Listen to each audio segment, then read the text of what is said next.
Bonjour et bienvenue, voilà une petite battle entre la Phoenix PD35 et la Nitecore EC20. Donc deux lampes qui ont respectivement 960 lumens les deux.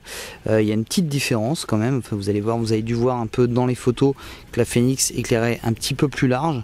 Maintenant je vais vous montrer un petit peu les détails de ces lampes pour vous aider un petit peu à choisir entre ces deux modèles, en sachant qu'il y a à peu près une différence de 20 euros. Donc la Phoenix est plus chère de 20 euros que la Nitecore. À savoir déjà la première chose, c'est que la Phoenix est livrée avec un petit clip et un holster, alors que la Nitecore est livrée uniquement comme ça. Alors petite chose déjà, on va commencer par l'arrière. La Phoenix ici dispose ce que j'appelle un interrupteur tactique. Donc on va l'avoir facilement en main, on va pouvoir la dégainer et l'allumer assez rapidement. Celle-ci, la différence, c'est que je vais devoir trouver d'abord le bouton et ensuite appuyer pour activer la lampe. Ça, c'est la première chose. Maintenant, celle-ci a le culot plat, ça va me permettre de l'utiliser en mode bougie, ce que je ne peux pas faire avec la Phoenix. Maintenant, au niveau du poids, c'est quasiment pareil, hein. Ça c'est pas vraiment important pour ce genre de produit. Là, c'est un petit peu plus long, forcément, sur la Phoenix, dû à l'interrupteur tactique. Maintenant, la première chose qu'il faut savoir, c'est au niveau des fonctions. Ici, la Phoenix, je vais donc l'allumer ici, et je vais changer simplement les fonctions en appuyant sur le petit bouton là. Voilà, pour changer les différentes intensités. Pour trouver le stroboscope, je vais laisser le doigt appuyer dessus et je vais lancer à ce moment là le stroboscope.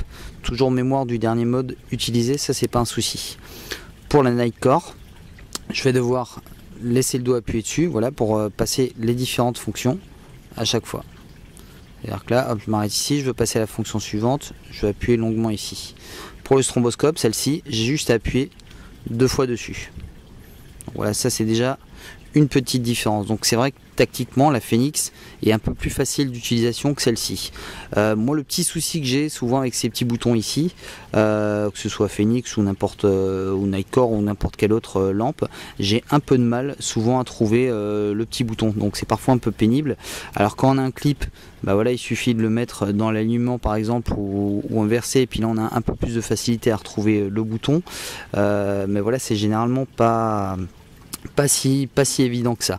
Après, au niveau de l'esthétique, c'est quasiment voilà les mêmes produits. Ça, c'est un look tactique avec le refroidisseur. on n'a pas de bac de combat, donc ça reste relativement civilisé. Maintenant, il y a une petite astuce pour la Nitecore qui est pas mal du tout. Alors avec la lumière, je ne sais pas si on va le voir. À partir du moment où j'insère la queue et que je visse, je vais essayer de vous rapprocher ça là, voilà, et essayer de vous cacher la lumière. Vous allez voir que l'interrupteur a une fonction spécifique. C'est que là, regardez, 1, 2, 3, 4. Ah bah 4, voilà. Donc là, mon accu est à 4 volts. Ça veut dire qu'il va me donner le voltage de mon accu. Donc ça, c'est un petit plus quand même qui est pas trop mal. Donc voilà, j'ai fait un petit peu le tour de ces deux lampes. À savoir, vous avez vu sur les différentes photos que la Phoenix, alors au niveau de la portée, c'est honnêtement pareil. Voilà, au niveau de la température de couleur, on est exactement pareil aussi. Ça se rapproche plus du blanc que du jaune. Maintenant, la Phoenix éclaire un tout petit peu plus large que la Nitecore. Donc voilà, maintenant ça va être à vous de faire votre choix par rapport aux éléments que je vous ai fournis, en sachant, voilà, comme je vous le disais, il y a une petite différence de prix. Très honnêtement, au niveau des qualités de fabrication et de la fiabilité des produits, voilà, il n'y a pas spécialement de soucis.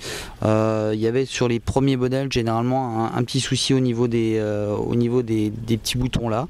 Voilà, quand c'est sorti il y a 2-3 ans. Voilà, maintenant c'est au point, c'est pas un problème. Donc je vous dis, la Phoenix est un petit peu plus tactique que la Nitecore. Voilà, ça vous permet un petit peu de pouvoir comparer ces produits et de faire votre choix. Voilà, je vous remercie de m'avoir suivi. C'était Chris R. Jones.